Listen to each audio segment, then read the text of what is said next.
The war of Troy has ended, dust has settled on the shattered walls, and the victorious Greek kings have set sail for home, carrying glory and spoils. But one man could not return. His name is Odysseus, the cunning king of the small island of Ithaca, who devised the plan of the wooden horse. Now he is a ghost, forgotten by the gods, trapped in what seems to be an endless journey. 10 years have passed since the fall of Troy. For 10 years, Odysseus has been held captive by the beautiful goddess Calypso on the paradise island of Ogygia. She offers him immortality, love, and a life of ease, but his heart bleeds with longing for home. He sits on the beach each day, gazing at the uncertain horizon, yearning to see the smoke rising from his homeland Ithaca, longing for the embrace of his steadfast wife Penelope and his son Telemachus, whom he left as a mere infant. At last, the god Zeus takes pity.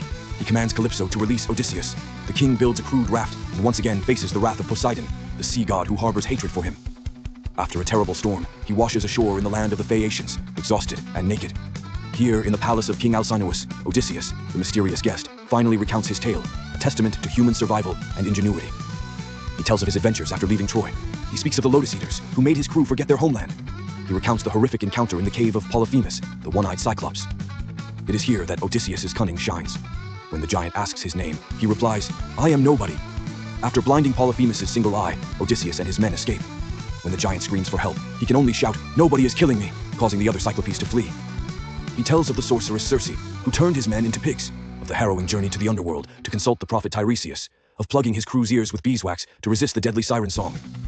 He speaks of having to choose between two sea monsters, the six-headed Scylla and the deadly whirlpool Charybdis.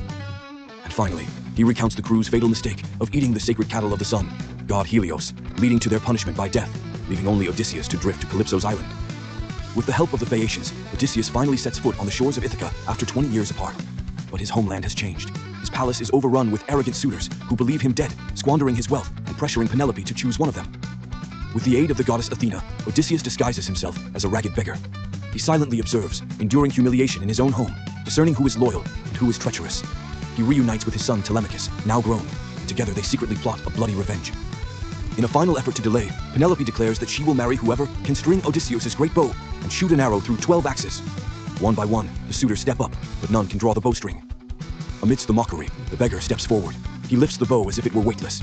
A snap echoes. The arrow flies true, piercing through all 12 axes. Odysseus sheds his ragged clothes, and the wrath of a king begins. The doors are locked.